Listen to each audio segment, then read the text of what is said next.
let's be honest, you don't sound like Teddy Swims. So why would Teddy Swims' vocal chain fit you like a glove? You sound like you and you alone, which is why we need to get you a custom, tailor-made vocal chain that fits your tone and the vibe you are going for. There's really only one way to do that so that you start mixing your vocals with knowledge and intention. By the end of this video, you'll leave with an understanding of what plugins to use, what purpose they serve, and what to listen for when you're adjusting those knobs and sliders. So let's end the guessing game today. Most people just throw on vocal presets and hope for the best. And look, I use presets too, but only ever as a starting point. I want you to be able to know what you're doing without presets, and that will only help you more when you do use them. And then you can tweak them to fit your voice. But if you're here and you just want a quick jump start, you can go watch my vocal presets video if you're in a hurry. Today, we're taking it up a notch and learning the professional way to do this. So let's jump into our vocal chain core essentials. These are your tone shaping plugins like compression, EQ, limiting, and more. Here we go. First thing you need to know before plugging in these effects are that they are compounding. So the order in which you place them on the vocal chain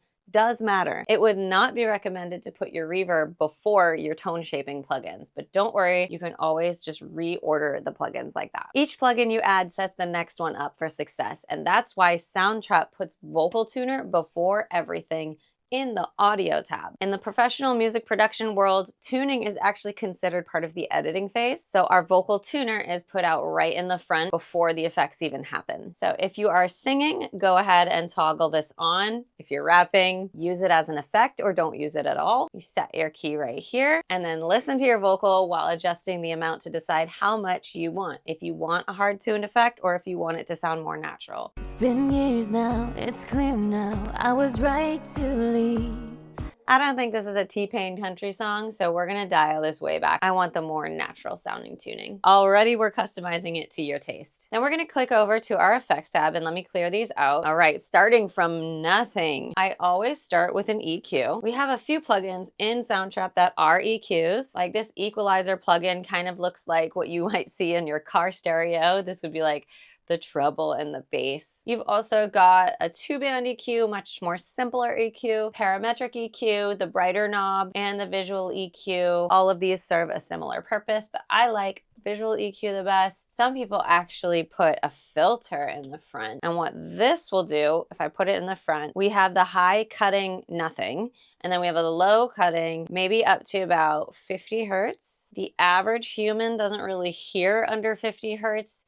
We actually might boost this up to 70. And the human voice doesn't really resonate that low. So what we're really doing is just possibly removing any room hum or low end noise that we just don't need muddying our mix. But here's my primary EQ. Let's open this up. I like this because I feel like I have a more fine-tuned control over what I'm doing, but all EQs do the same thing. They turn certain frequencies up or down. So on the right, you see decibels. So this is going to be how loud they are. So we're either turning them down or up. And then across the top, you see frequency ranges in the measurement of hertz or kilohertz. And then if you notice, there's like this slidey thing right here. This is going to adjust the bandwidth. So that band can either be really fine-tuned or a little broader. So frequencies over here are boosted a little bit. Frequencies here are boosted a lot of it.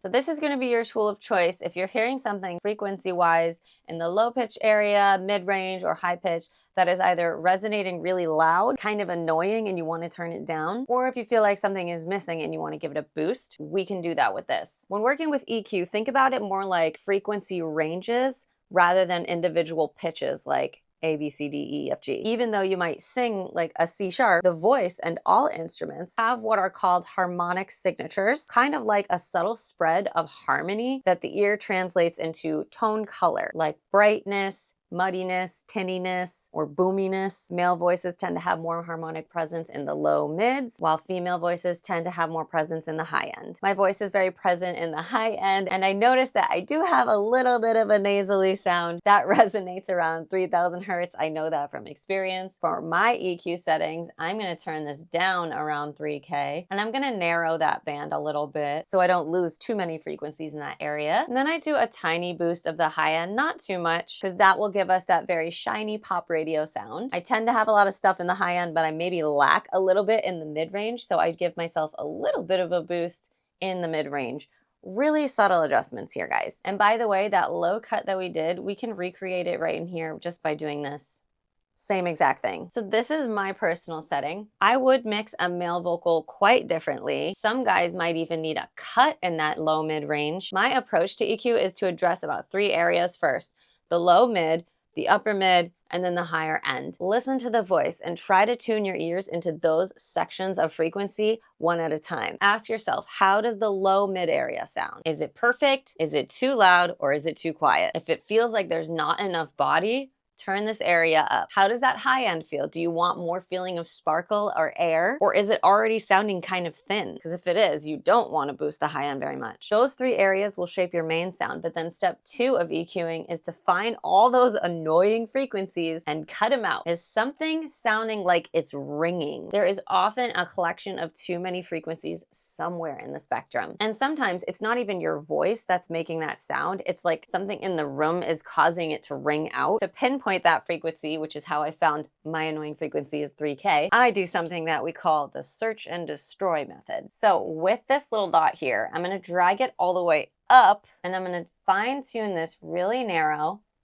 And as we hit play, we're going to listen for when that frequency, that annoying frequency, gets crazy loud. When it gets super loud, that's when we know we found it. Years now, it's clear now, I was right to leave. I took a chance that I could lose everything. No fear now, you'll hear how I never lost my ground. Some couldn't see, but they're all looking at me now. Actually, I was hearing it ringing around 1K. I think I'm singing in a little bit of a different tone than my usual. I'm singing this a little airier. So for whatever reason, my annoying frequency has shifted. But you heard it starting to ring around 1K, right? So we found it. And what I'm going to do is then notch it out right there. And that's going to clean that sound up. Okay, next on my chain, I like to add a noise gate. And maybe you don't need this. Maybe if you're working in a very, very controlled space, there's no room noise whatsoever. I don't know. I just feel like this makes this so clean. So what this is, it's literally like a gate that only lets loud sounds through. So like the sound of your voice is allowed through the gate. But if you're too quiet, you get stuck at the gate and you're not allowed to be heard, right? So if there is a quiet sound in the room, it will not make it through the noise gate. But we have to be careful because when we put this up too high, it can cut off our quiet sounds that we do want, like natural sounding breaths or the tail ends of words. So pretty much as a rule, when you're dragging your threshold up or down, if you hear it start to cut off the ends of your words, you've gone too far. They knew that's the damn hard truth, but Yeah, you hear how it's like actually cutting words off? That's because this threshold is too intense.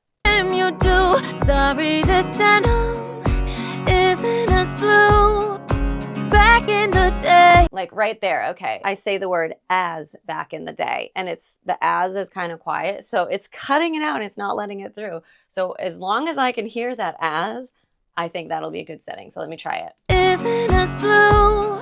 It's back. Closer. It's back in the day that's it when I listened to you. Next is compression. There are 2 epic plugins in Soundtrap's library that I love. Compressor 1 and the dynamic compressor. Compressor 1 might be totally for you if you tend to sing at like one consistent volume the whole way through. But if you're like me and sometimes you sing quiet on the verse and then loud on the chorus, you are a dynamic singer and need a dynamic compressor. Let me put that on and let's look at what it is doing here. So this says GR. That stands for gain reduction. So it's how much of the vocal, when it gets too loud, are we reducing the gain and turning it down? Basically like an automatic turner downer. It's gonna smooth out a dynamic performance, but it's still gonna allow us to be dynamic. So you can tell, okay, she is singing louder at this part and it is louder. We just want it to be a softer difference. The threshold is gonna tell it when to turn on. So right now it's at -6 dB.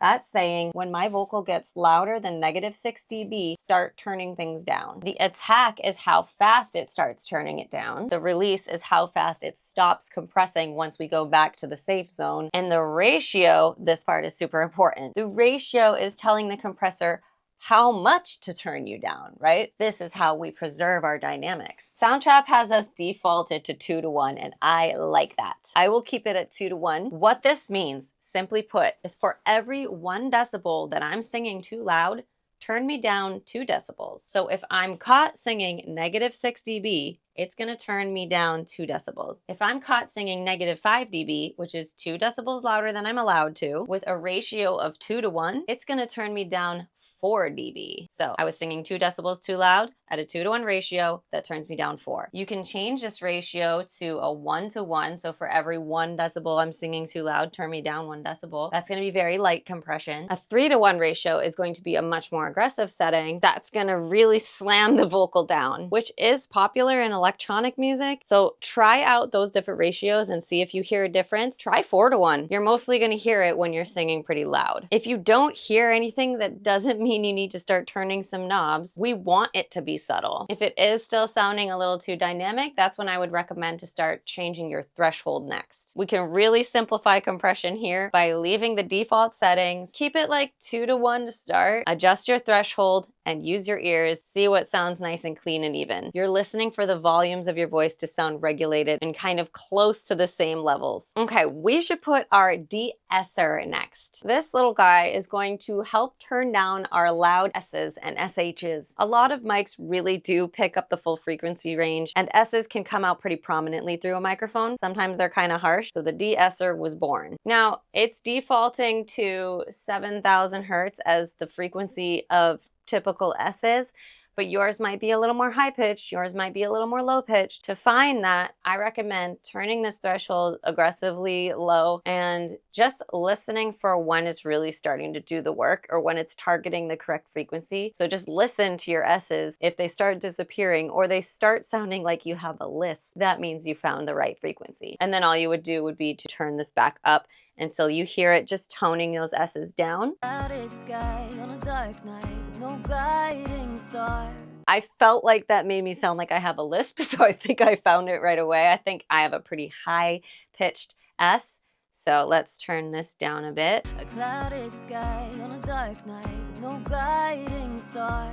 Cool, I still want to hear my S's, so that's nice. One more, I call them the tone shaping plugins that I find really necessary is a limiter. Overall, this is going to help you with loudness. You might be wondering why your vocals don't sound very loud. Well, probably because you're singing along with an instrumental that already has limiters on it. So your instrumental is probably already pumped up pretty loud. So we need to do the same. Gotta pick up your feet. I just put it on and it's already louder. There's a knob on the limiter that the compressor doesn't have, and that is a ceiling. So with our threshold, we are pushing that louder, but the ceiling is saying, get loud, but not this loud. I always dial my ceiling back to like -1. And that'll just help it prevent from distorting since we're gonna be pushing it louder. So take a listen and notice when I pull the threshold down, it starts to get louder. Was far too soft before. Had to build up these calluses till it don't hurt no more. Awesome. Let's do a quick before and after listen to hear what these tone shaping plugins really did. It's been years now, it's clear now. I was right to leave.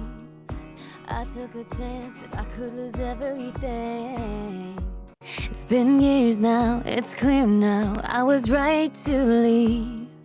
I took a chance that I could lose everything. Just listening to these side by side, it really does sound like the first one is like what a beginner vocal sounds like, and the second is more professional. So those are your core essentials. And in the next video, we're gonna go over the special effects. And those are really the glue that bring your whole vocal chain and your whole mix together. And we're also going to listen to some more experimental plugins that you should definitely try out so you can start crafting your own unique, special signature sound. I'm Chimera V. Be sure to hit subscribe, and I will see you in the next video.